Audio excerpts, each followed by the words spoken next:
What workout do you do to get a square chest and burn the side chest fat? Any in particular? So basically, the answer is no. In short, there are no exercises to remove the fat on your chest.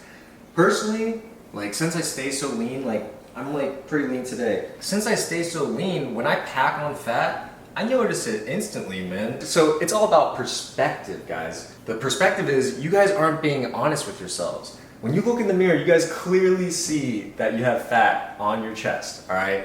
But somewhere in the mind, it's just like, boop, boop, boop, boop, boop. I'm ripped. Yeah. It's like that fat girl that wears the tube top and hey, I'm not being, insensitive or nothing, but there are people like this. It's like you are wearing a tube top and you are way too fat for it, and it's just bulging out the side.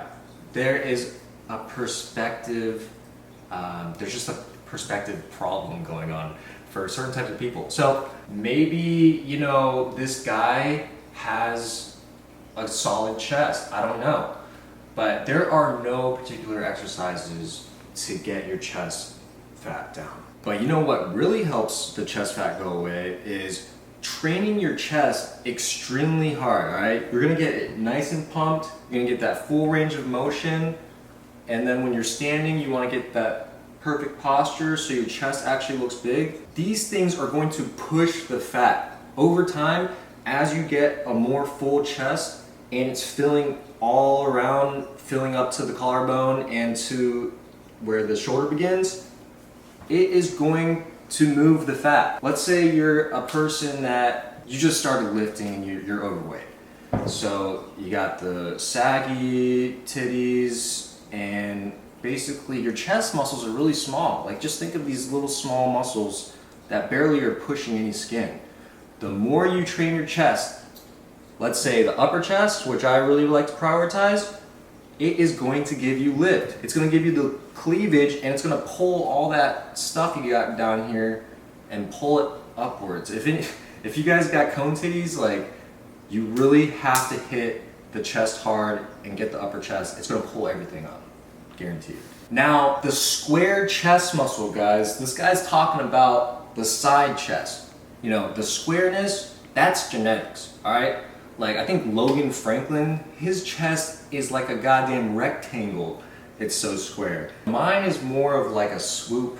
So the only way you get that is by hitting dips, decline, and flies. So that's the only way you're gonna get this chest to spread out, all right? A lot of people, they hit flat bench, and that's literally all they care about, all they preach about. They're like, how much do you lift, bro? They think they lift because they hit flat bench.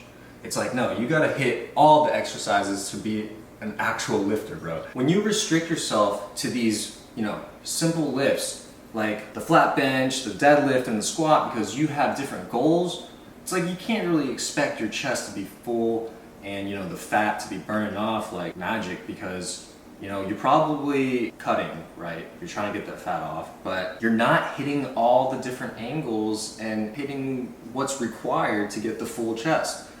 This is incline work. This is decline and fly work.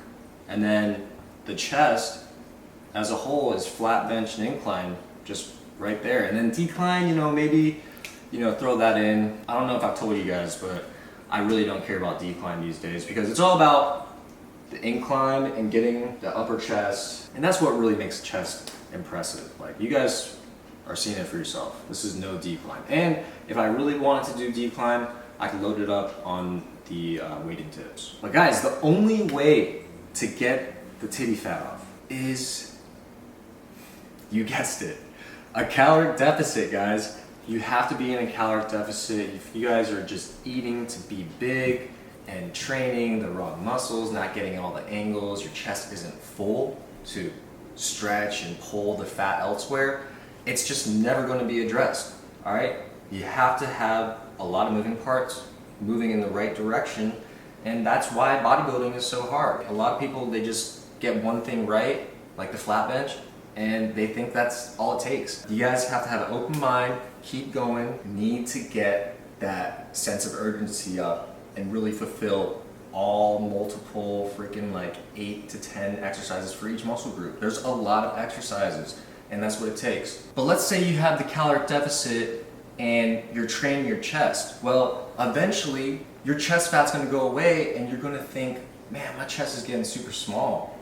And this is the main problem why people jump back and forth from bulking to cutting, is because once they get a taste of what they really look like, what the chest really looks like, they don't like it. They're used to the mass. They think the fat is mass, which it is mass, but they think it's muscle.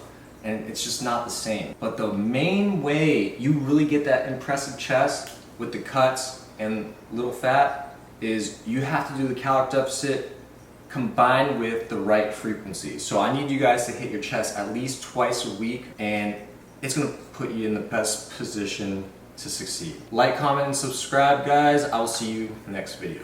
Peace.